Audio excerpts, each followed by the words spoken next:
Hi dear students, today I am going to start your next topic, parallel combination of resistance. In last video I have already discussed about the series combination of resistance, and today I am going to start your parallel combination of resistance.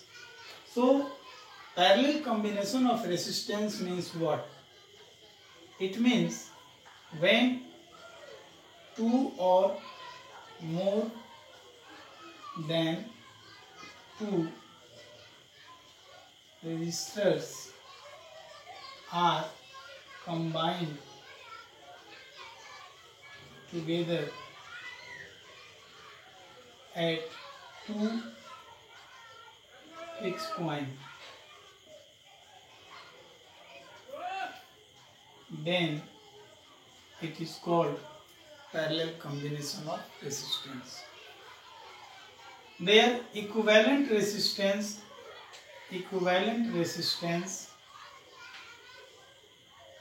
means R. Equivalent resistance of parallel combination are written as 1 by R is equal to 1 by R1 plus 1 by R2 plus 1 by R3 plus and so many resistors. So this is their equivalent value of equivalent resistance, and the main point of this parallel combination are, first points are, in parallel combination their potential difference is same. उसके जो potential difference होते हैं वो same होते हैं. Second point is there current I is different. I जो होता है मतलब जो करंट होती है वो डिफरेंट होती है. ईच रजिस्टर के पास डिफरेंट करंट जाते हैं. और तीसरा जो इम्पोर्टेंट पॉइंट होता है कि there total resistance are less than each of the resistors. मतलब आपने जो अगर इन दोनों को कंपैरिजन किया जाए सीरीज कॉम्बिनेशन और पैरेलल कॉम्बिनेशन को, तो आप देखिए पैरेलल के पीडी सेम है और सीरीज में पीडी डिफरेंट था. पैरेलल में आई डिफरेंट है और सीरीज में आई सेम था. उसका जो टोटल रेसिस्टेंस था लार्जर वैल्यू दे रहा था, इसका टोटल रेसिस्टेंस लेस वैल्यू दे रहा है. तो ये इसके इंपॉर्टेंट पॉइंट्स है. अब इसके हम एक्सप्रेशन को आपको बताएंगे.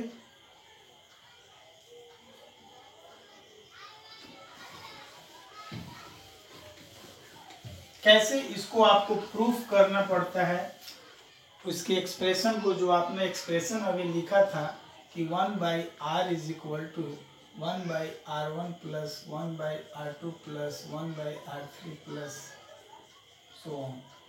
इसको कहते हैं कि प्रूफ कीजिए. तो इसके लिए आप क्या करेंगे, एक डायग्राम बना लेंगे. सपोज कीजिए कि आप तीन रजिस्टर लिए. ये देखिए मैंने 3 रजिस्टर बना दिया.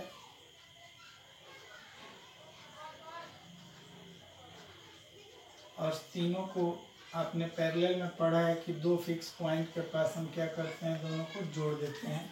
अभी आपने पढ़ा. अब इसको हम नीचे लाके एक बैटरी से कनेक्ट कर देंगे. ये स्विच लगा दिया मैंने. ये अब यहाँ से करंट पास हो रहा है, आई करंट जा रहा है.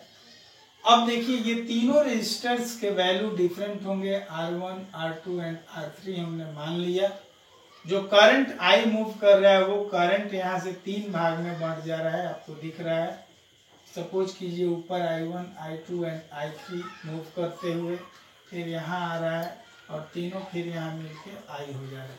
इट मीन्स कि यहाँ पे आपने क्या देखा कि ये जो I था ये डिफरेंट हो रहा था और फिर तीनों मिल जा रहा था तो I के इक्विवेलेंट हुआ. ये आपने देखा. इसमें जो पोटेंशियल डिफरेंस जो होगा वो ये भी सेम होगा. ये दो पॉइंट के बीच का डिफरेंस सेम होगा, भी सेम आपको पहले मैंने बताया। अब आपको इसको लैंग्वेज में कैसे लिखना है, तो आप यहाँ लिखेंगे कि suppose the current flowing through a conductor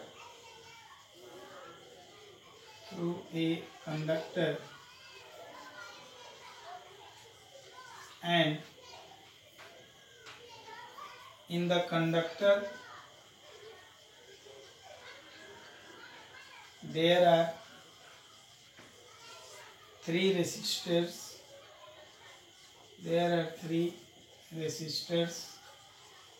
having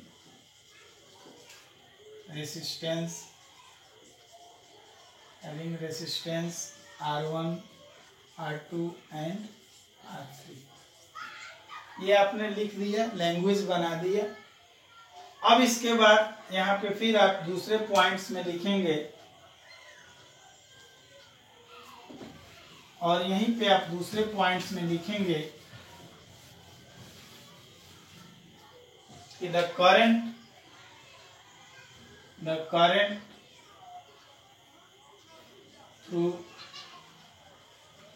R1, R2 and R3 are I1, I2 and I3 respectively। ये देखिए, ये आपने लिखा कि जो करंट R1, R2, R3 के पास जा रहा है वो I1, I2, I3 रेस्पेक्टिवली होते हुए जा रहे हैं। मतलब R1 के पास I1 करंट है, R2 के पास I2 है और R3 के पास I3 करंट है। अब यहाँ पे आप दूसरा पॉइंट्स क्या लिखेंगे कि फ्रॉम ओम्स लॉ में आपने क्या पढ़ा है, V बना है, V is equal to I R. यहाँ पे किसका वैल्यू चेंज हो रहा है, I का वैल्यू चेंज हो रहा है। तो I बराबर आप क्या निकाल लेंगे, I बराबर V बाई आर निकाल लिए। अब देखिए, अब यहीं पे जो तीन I1, I2 आए हुए हैं तो सबके जगह आप निकालना, इन सबके वैल्यू निकालेंगे तो I1 बराबर V बाई R1 हो जाएगा। इसी पे आप बना लोगे, I2 बराबर V बाई R2 हो जाएगा, I3 बराबर V बाई R3 हो जाएगा। ये आप लिख दी। और इससे पहले आपने यहाँ बताया था कि ये तीनों I1, I2, I3 तीनों मिल के किसके बराबर हो जा रहे हैं, I के बराबर। अब इसी वैल्यू को आप इसमें पुट करेंगे, क्या करेंगे कि आप यहाँ पे लिखेंगे कि I is equal to V by R. तो I जो है वो तीन I से मिलके बना है, I1, I2 और I3 से, is equal to V by R. अब इस I1, I2, I3 का वैल्यू आप यहाँ पुट कर दो, तो V by R1 plus V by R2 plus V by R3, ये आपने लिख दिया equal to V by R, ये लिख दिया। अब यहाँ आप क्या करोगे, इन सब में V को कॉमन ले लोगे तो क्या बच जाएगा, 1 by R1 plus 1 by R2 plus 1 by R3, ये सब बराबर क्या हो जाएगा, V बाई आर का। समझ रहे हैं?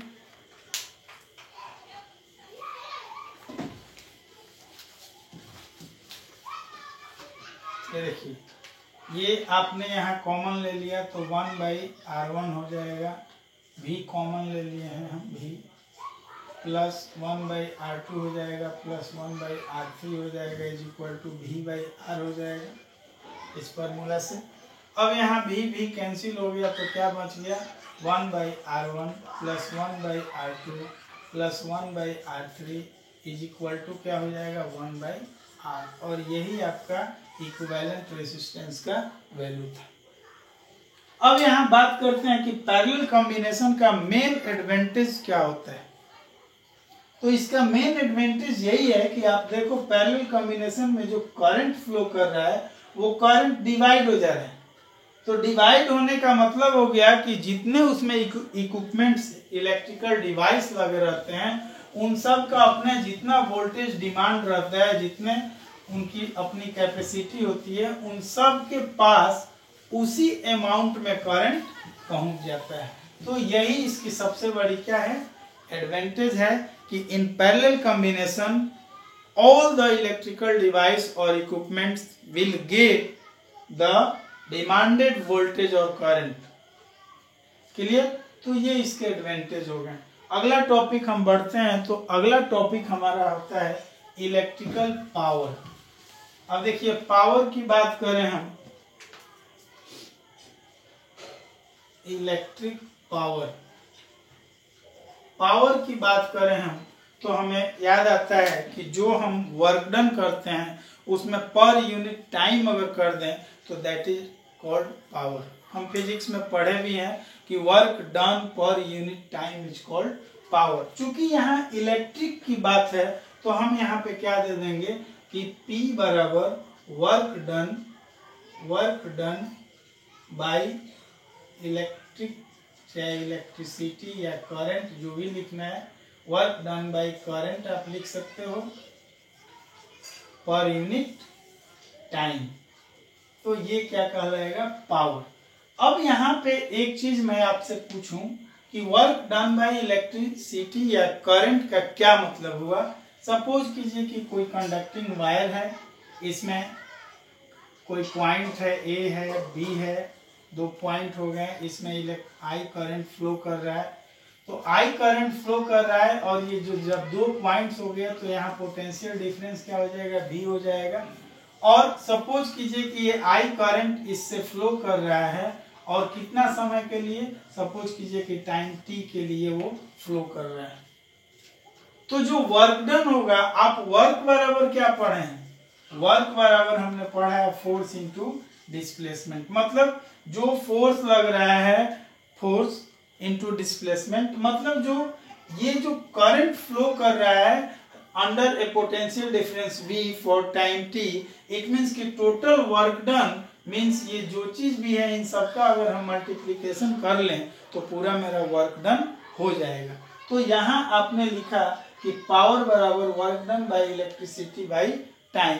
तो नीचे आप ये भी बता सकते हैं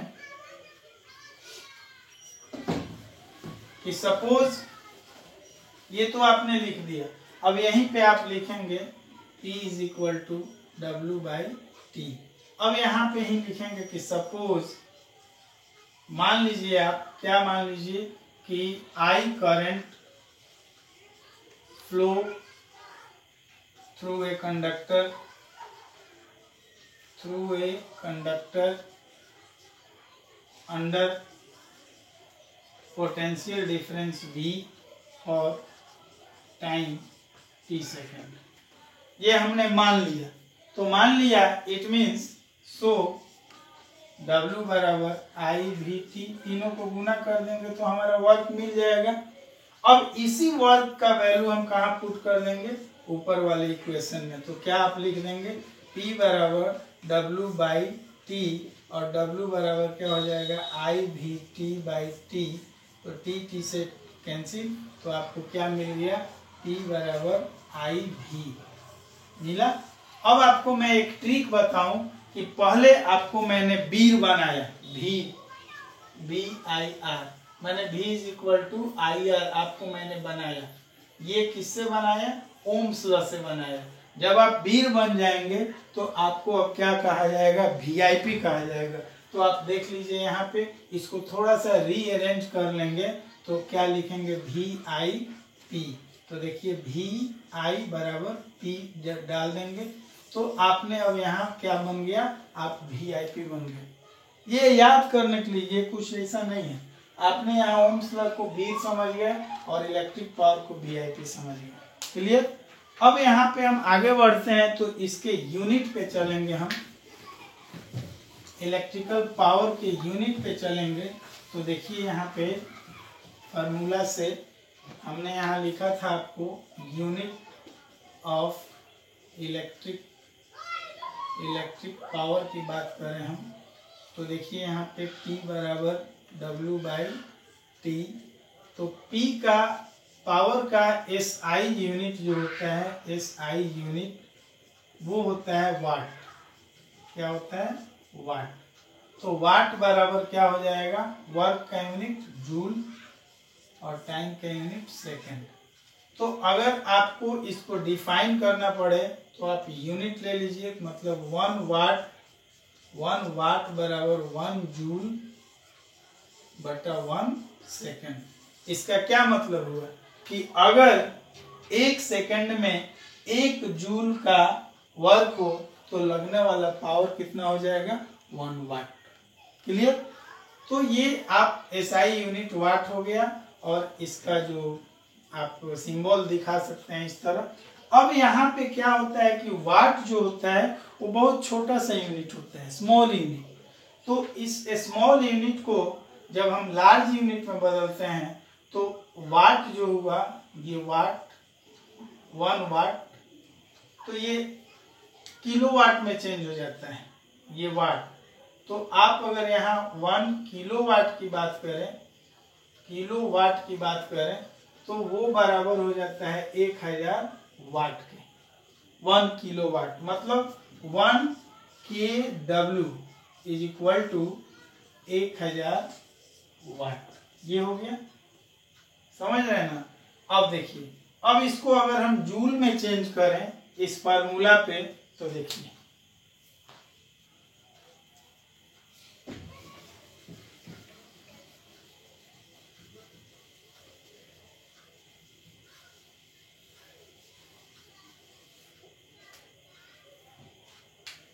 तो यहाँ तक हम इसको आपको बता दिए। अब हम इसी का अगला फॉर्मूला डिराइव करेंगे इलेक्ट्रिक पावर का। तो इस इलेक्ट्रिक पावर का जो पहला फॉर्मूला आपने पढ़ा, P बराबर VI, ये आपने पढ़ा VIP। अब देखिए ये V जो है वो पोटेंशियल डिफरेंस है, I करंट है। तो अब इसका अदर फार्मूला, ये तो अदर फार्मूला अगर हम बात करें तो ये एक इसका फार्मूला हो गया, लेकिन दूसरा में अदर फार्मूला के लिए आप लिख सकते हैं from Ohm's law. Ohm's law का एप्लीकेशन यहाँ डालेंगे तो आपने पढ़ा P = VI, और यहाँ लिखिएगा V = IR। कहाँ से आया? फ्रॉम ओम्स लॉ से आया।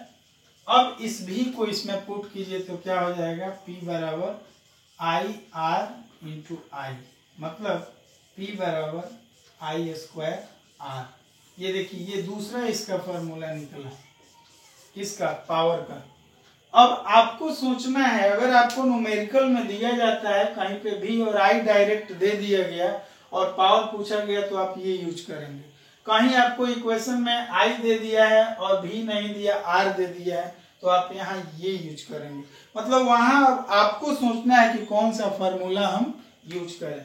तो ये दूसरा फॉर्मूला, और एक तीसरा फॉर्मूला भी आप निकाल सकते हो, P = VI था, तो आप यहाँ I का वैल्यू लिखिए फ्रॉम ओम्स लॉ।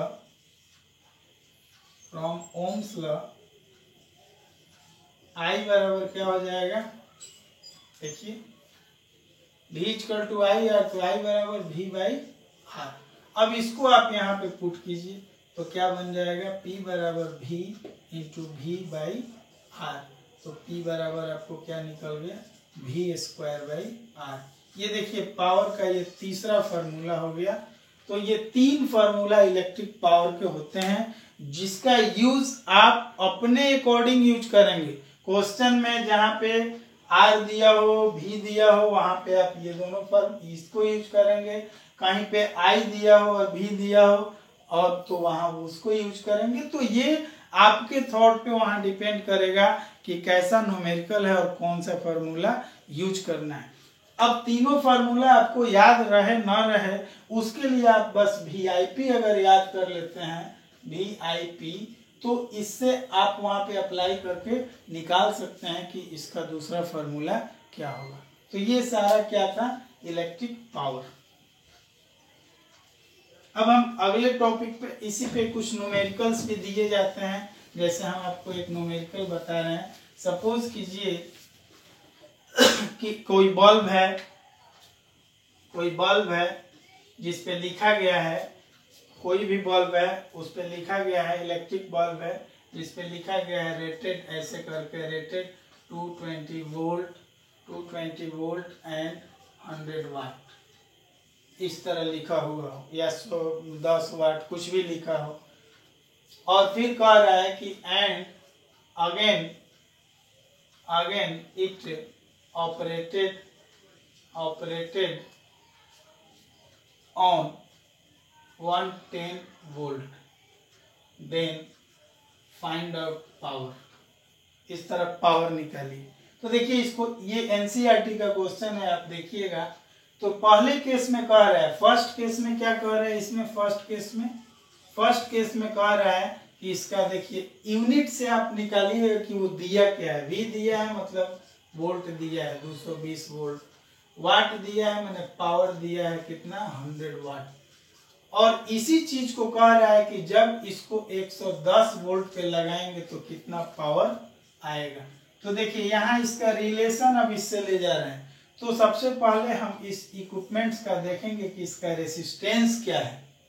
तो रेसिस्टेंस निकालने के लिए आप देख लीजिए क्या फार्मूला आपने निकाला था। अभी 3 फार्मूला आपको बताएं, VIP। तो अब यहाँ R चूंकि निकालना है, VP दिया है, तो इसमें अब देखिए V बराबर क्या होता है IR, अगर हम रख दें यहाँ IR I तो P, तो ये I स्क्वायर R हो जाएगा बराबर P। तो अब देखिए इसमें R निकालना है, P और I दिया है, जबकि यहाँ I नहीं है, तो ये फार्मूला नहीं यूज करेंगे। तो फिर हम आपको दूसरा फार्मूला बताए हैं, वो क्या कि VIP। तो I का वैल्यू क्या रखेंगे V/R is equal to P। तो P बराबर क्या हो गया V स्क्वायर बाई R। अब ये यूज करेंगे यहाँ पे। तो देखिए V दिया है, R आपको निकालना है, P ऑलरेडी दिया है, यहाँ से R निकाल लीजिए, उसको यहाँ पे पुट कीजिएगा, P निकल जाएगा। क्लियर। तो इस तरह आप प्रैक्टिस करेंगे तो ये सारे क्वेश्चंस बन जाएंगे। अगले टॉपिक पे हम चलते हैं, इलेक्ट्रिकल एनर्जी। ये पावर था, हमारा अगला टॉपिक है इलेक्ट्रिक एनर्जी। ये देखिए एनर्जी भी एकदम सिंपल सा है, आप देख लीजिए इलेक्ट्रिक एनर्जी। ये एनर्जी की बात करें तो इसको हम E से डिनोट करते हैं एनर्जी को। अब देखिए यहाँ पे इलेक्ट्रिक एनर्जी की जब हम बात करते हैं तो हमने पढ़ा है क्या चीज कि power is equal to work by time, हमने लिखा है। और आपको मैं बताता हूं कि आप जो भी वर्क करोगे that work is equal to the energy which is consumed. जो आपकी एनर्जी लग रही है उसी एनर्जी के बराबर आपका वर्क होगा। मतलब आप ये लिख सकते हो कि W बराबर E/T। चूंकि ये work is equivalent to energy consumed, मतलब आप यहाँ लिख सकते हो कि वर्क डन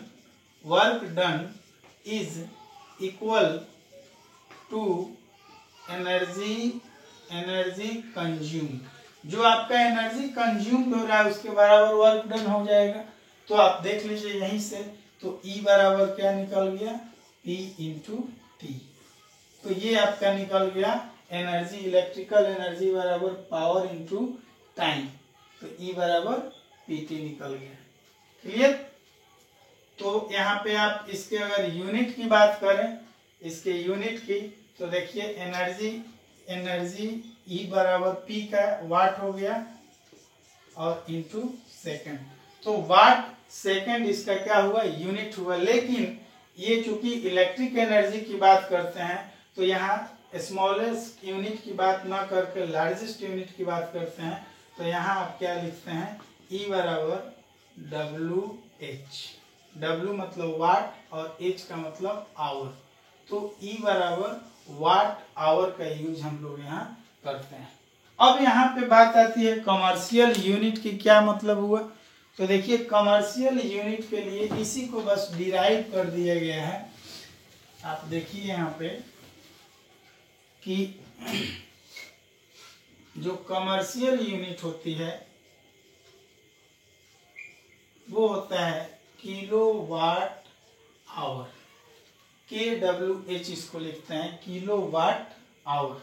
और किलोवाट आवर का क्या मतलब हुआ, इसका मतलब हुआ कि 1 घंटा में, आवर मतलब 1 आवर, 1 घंटा में अगर कोई इलेक्ट्रिकल इक्विपमेंट्स 1000 वाट यूज करता है तो उसको 1 किलोवाट आवर कहेंगे। क्लियर? तो अब देखिए इसको हम चेंज करेंगे, कैसे चेंज करते हैं, तो देखिए 1 किलोवाट बराबर आप क्या समझे कितना वाट हो जाएगा, 1000 वाट हो जाएगा। क्लियर हो रहा है?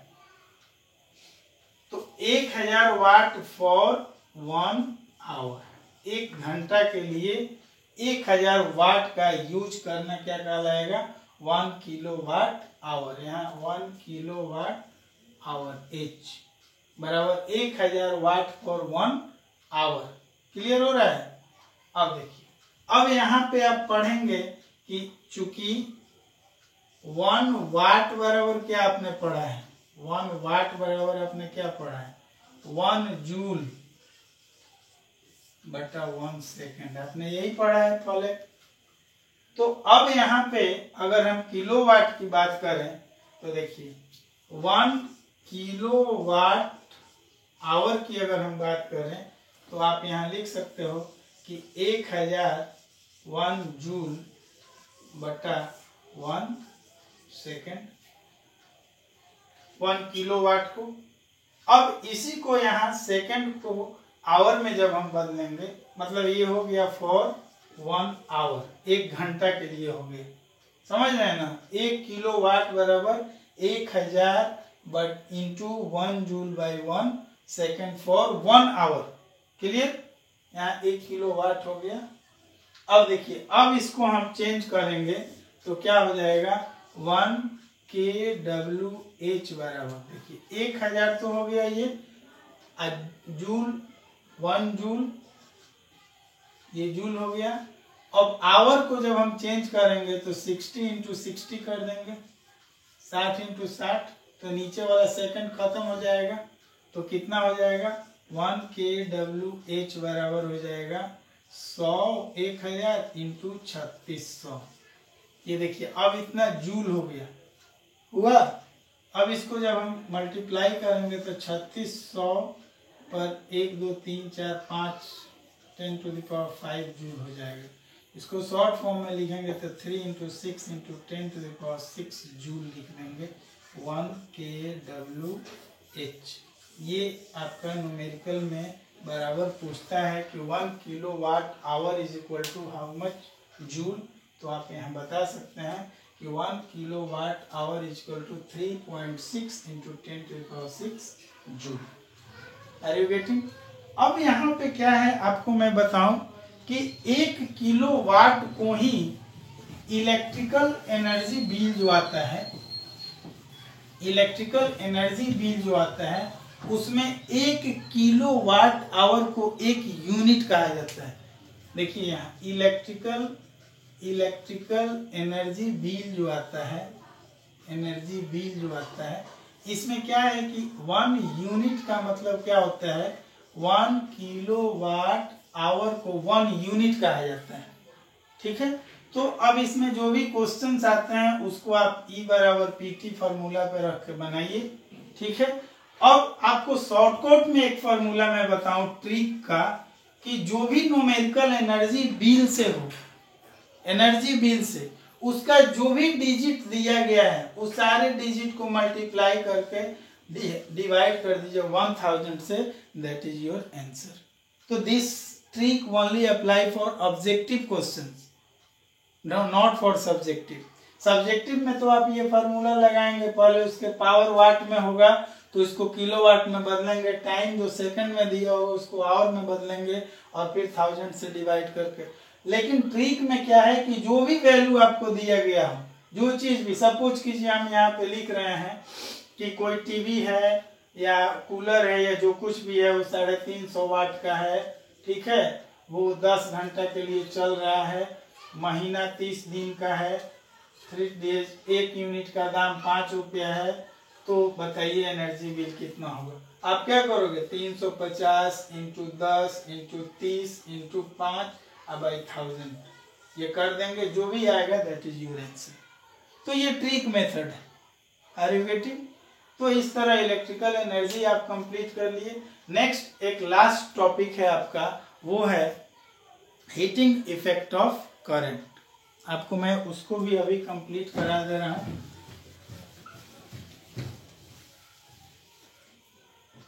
ये है last topic, heating effect of current. ये देखिए एक्चुअली होता क्या है, हीटिंग इफेक्ट का जब भी मतलब होता है तो जब इलेक्ट्रिक करंट को किसी हाई रेसिस्टेंस वायर से हम जब फ्लो करवाते हैं तो चूंकि वो हाई रेसिस्टेंस है और वो करंट को क्या करेगा, रोकेगा।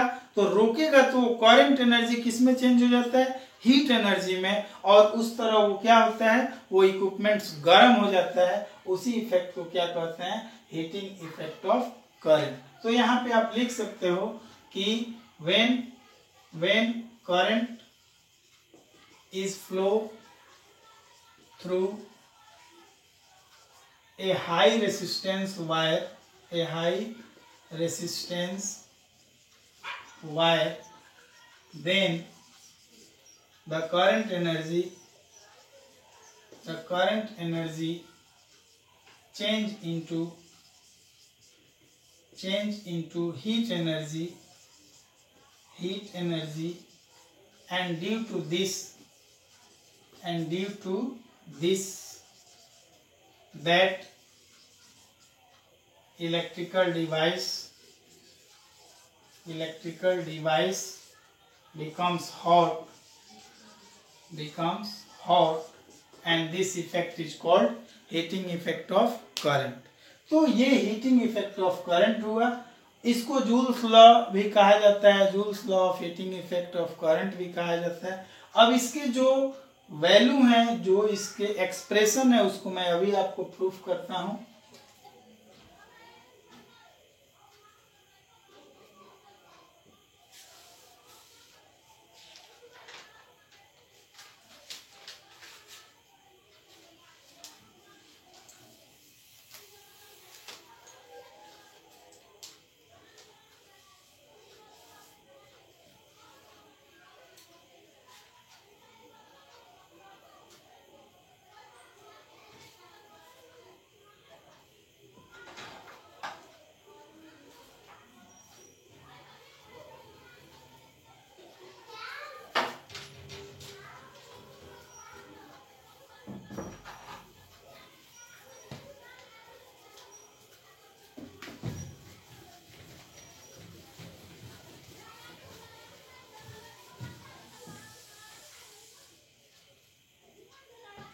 आप सपोज कीजिए कि कोई इलेक्ट्रिकल डिवाइस है, उसके थ्रू करंट इलेक्ट्रिसिटी पास कर रहा है, और करंट इलेक्ट्रिसिटी जब पास कर रहा है तो उसमें क्यू चार्ज